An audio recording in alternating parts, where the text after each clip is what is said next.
Assalamualaikum warahmatullahi wabarakatuh. Salam sehat, salam sejahtera untuk kita semua sebangsa dan setanah air.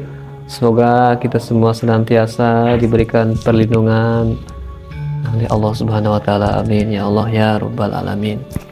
Pada video kali ini melanjutkan dari video sebelumnya untuk menceritakan tentang sosok seorang anak yang hilang.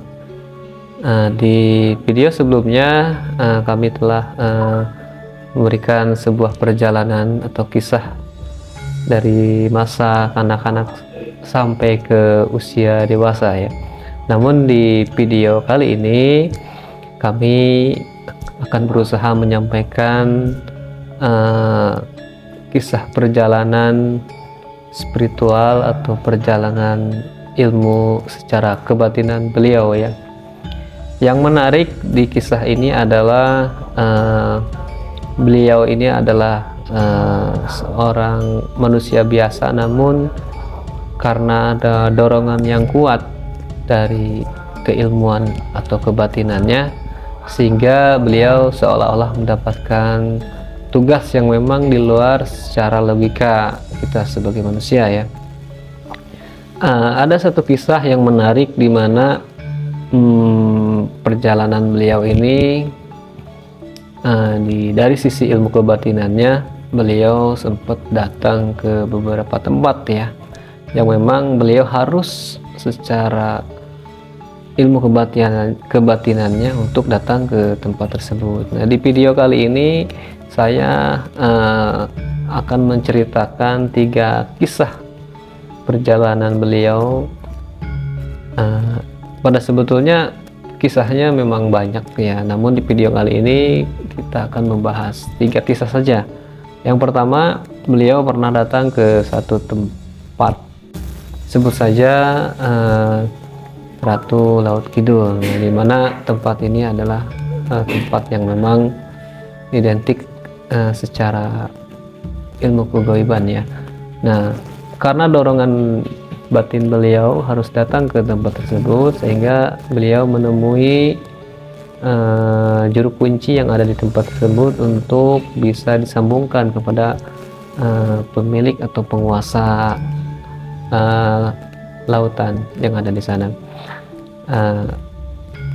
Singkat cerita, beliau menyampaikan pesan maksud dan kedatangan beliau kepada juru kunci yang ada di sana, bahwasanya beliau meminta kepada juru kunci untuk disambungkan ilmu kebatinannya dengan Ratu Laut Kidul. Nah, sehingga juru kunci tersebut meminta waktu kepada beliau untuk bermeditasi sejenak. Nah, singkat cerita, setelah meditasi, juru kunci tersebut menyampaikan pesan kepada beliau bahwa suatu saat nanti dari lautan akan naik ke daratan untuk membantu perjuangan beliau. Nah, itulah sebuah janji ya, yang insya Allah mungkin nanti beliau akan menagih janji yang sudah disepakati.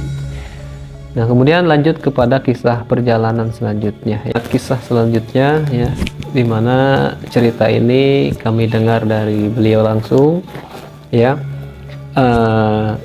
Di perjalanan beliau, di masa hidupnya beliau pernah datang ke suatu tempat ya, sebut saja tempat itu adalah tempat makom para waliullah ya, yang Masya Allah karamahnya luar biasa. Dan beliau memang dorongan batinnya memang harus datang ke tempat makom tersebut ya. Nah, singkat cerita, beliau datang ke tempat tersebut. Nah, yang menarik pada saat beliau datang ke tempat tersebut, yang disampaikan oleh juru kunci kepada beliau bahwa kedatangan beliau ini sudah ditunggu-tunggu dari beberapa waktu, bahwa kedatangan beliau sudah ditunggu selama ini gitu. Nah, pesan yang beliau terima dari juru kunci yang ada di makam tersebut bahwa nanti dari daratan akan membantu perjuangan beliau. Seperti itu. Nah, banyak sekali kisah-kisah yang menarik yang akan kami sampaikan kepada sahabat-sahabat semua ya. Nah, kisah yang ketiga ini kisah perjalanan beliau. Beliau sering bertemu dengan orang-orang ahli kebatinan, salah satunya banyak sekali orang-orang spiritualis khususnya yang mendalami ilmu kebatinan, bahwa memang tahu sosok beliau ini siapa gitu. Jadi beliau hanya menyampaikan jangan sampai dibuka, itu nanti suatu saat saja gitu. Dan pengakuan mereka bahwa mereka selama ini menunggu gitu kan, menunggu beliau ini untuk minta bantuannya, tapi memang belum saatnya pada saat itu. Dan ini luar biasa ya, kisah-kisah ini kisah-kisah yang beliau perjalanan beliau ya, yang menceritakan kepada kami sebagai asuhannya, yang mudah-mudahan ini bisa berbagi pengalaman, berbagi cerita kepada sahabat-sahabat semua, dan mudah-mudahan bermanfaat. Dan itu saja mungkin di video yang kedua ini. Jika bermanfaat, silahkan dibagikan kepada rekan-rekan yang lainnya pada grup-grup WhatsApp. Semoga apa yang kami sampaikan ini bisa dipahami. Mohon maaf apabila ada kekurangan dari penyampaiannya, hanya sebatas menyampaikan isi hati beliau ya, mudah-mudahan bermanfaat. Terima kasih. Assalamualaikum warahmatullahi wabarakatuh.